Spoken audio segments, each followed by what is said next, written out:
ఈఎస్ఆర్ఆర్ కాలేజీలో చదువుతున్న రోజులవి. అప్పటికి నాటక రంగంలో పలు పాత్రలు పోషిస్తున్న రామారావు గారు ఓ స్త్రీ పాత్ర పోషించవలసి వచ్చింది. అది నాయకురాలు నాగమ్మ పాత్ర. ఆ పాత్ర పోషించడానికి రామారావు గారు అభ్యంతరం చెప్పలేదు. కానీ మీసాలతోని నాగమ్మ పాత్ర పోషిస్తాను అన్నాడు ఎన్టీఆర్. ఆయన నటనా సామర్థ్యం తెలిసిన నిర్వాహకులకి ఒప్పుకోక తప్పలేదు. మీసాలతోనే నాగమ్మ పాత్రలో వేదికపై కనిపించి ప్రేక్షకులను ఆశ్చర్యపరిచమే కాదు, ప్రశంసలు అందుకొని మీసాల నాగమ్మగా సంచలనం సృష్టించారు ఎన్టీఆర్. ఆ తర్వాత గుంటూరు ఏసీ కాలేజీలో డిగ్రీ చదువుతూ నేషనల్ ఆర్ట్ పేరుతో నాటక సంస్థను స్థాపించారు ఎన్టీఆర్.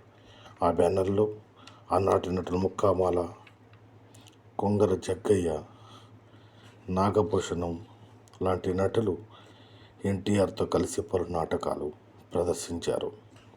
సినీ రంగానికి వచ్చాక కూడా అదే బ్యానర్లో కొన్ని సినిమాలు నిర్మించారు ఎన్టీఆర్.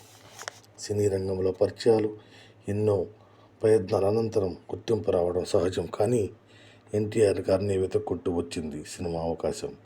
దర్శక నిర్మాత ఎల్వి ప్రసాద్ గారి దగ్గర ఉన్న ఎన్టీఆర్ గారి ఫోటో చూసిన బిఏ సుబ్బారావు గారు ఎన్టీఆర్ గారిని మద్రాసుకు పిలిపించి పల్లెటూరు పిల్ల పాత్రలో కథానాయకుడిగా పాత్రకు ఎంపిక చేశారు.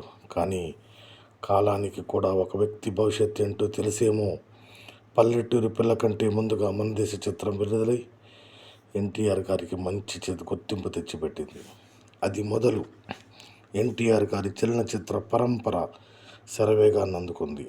అలనాటి సంచలనం నేటికి మరపురాని చిత్రం పాతాళ భైరవి నుండి వరుసగా వచ్చిన చిత్రాలు మల్లీశ్వరి, పెళ్లి చేసి చూడు, చంద్రహారం,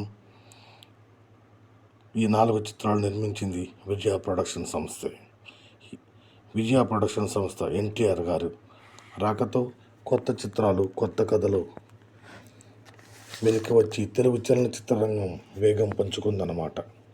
అది ఎంతటి వేగం అంటే 1951 నుండి 1961 10 ఏళ్ల కాలంలో ఎన్టీఆర్ గారి వచ్చిన సినిమాలు 108. అంటే సంవత్సరానికి 11, నెలకి 3 సినిమాలు.